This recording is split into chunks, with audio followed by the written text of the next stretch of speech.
Arambagh traffic পুলিশের কড়া নাকা চেকিংয়ে ধরা পড়ল 5টি লরি। বুধবার বলরামপুর এলাকায় অভিযান চালানোর সময় পুলিশ লরিগুলি থামিয়ে কাগজপত্র পরীক্ষা করে। অভিযোগ, চালকদের কাছে বৈধ ড্রাইভিং লাইসেন্স ও প্রয়োজনীয় নথি ছিল না। এরপরই 5টি লরি সহ চালকদের আটক করে থানায় নিয়ে যাওয়া হয়। পুলিশ সূত্রে জানা গেছে, নিয়ম ভঙ্গের বিরুদ্ধে কড়া পদক্ষেপ নেওয়া হচ্ছে এবং ভবিষ্যতেও এই ধরনের অভিযান চলবে। এখন দেখুন ঘটনাস্থলে সেই ছবি এবং শুনুন এ বিষয়ে চালকরা কি জানালেন। আমাদের আটক করা হয়েছে, এই গাড়ি চালাচ্ছিল খালাসি আর চালাতে পারে, লাইসেন্স আছে, 4 চাকার লাইসেন্স আছে। লরির তো নেই না, লরি তাই তো। এক চামচা তো হয় না হেভি, তাতে 1 বছর সময় লাগে, তারপরে হয়। দিয়েছি চালাতে পারে বলে দিয়েছি, না চালাতে পারলে কি দেয় কেউ কখনো? আমরা আসছি বসিরহাট থেকে, যাবো হচ্ছে বিষ্ণুপুর থেকে, লোডে আসছিলাম। এখানে মালটা খালি করলাম, ইটা লোড ছিল, ওনাকে ধরে নিয়ে গেছি, একটা ফাইন দিচ্ছে। রোমান বিশ্বাস।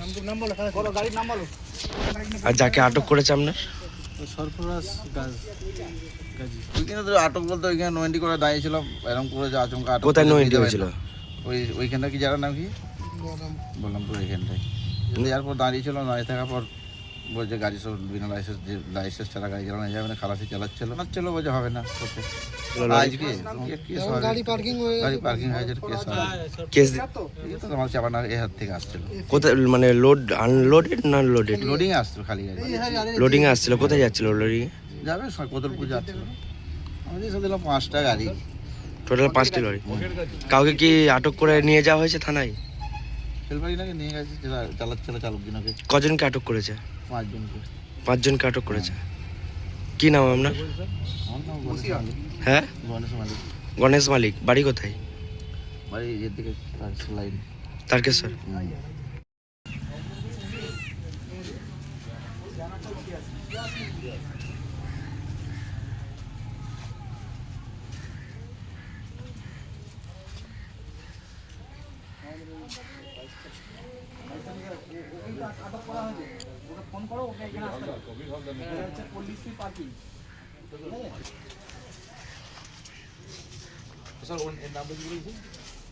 Dheeraj Kumar, EHE Kumar.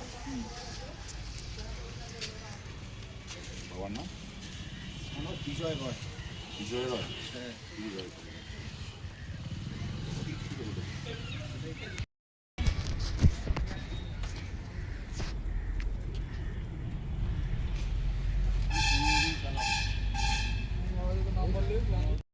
নিউনুর sofa centre. এখানে সমস্ত রকম সোফা পাইকারি ও রিটেলে বিক্রয় করা হয়। সমস্ত সোফা নিজস্ব কারখানায় তৈরি করা হয়। প্রোপাইটার হানিফ হোসেন খাঁ ও রুহুল হোসেন খাঁ, বড়ডোঙ্গল হাটতলা সিনেমা হলের সন্নিকটে, হুগলি। যোগাযোগ 7797170093 এবং 9382003105।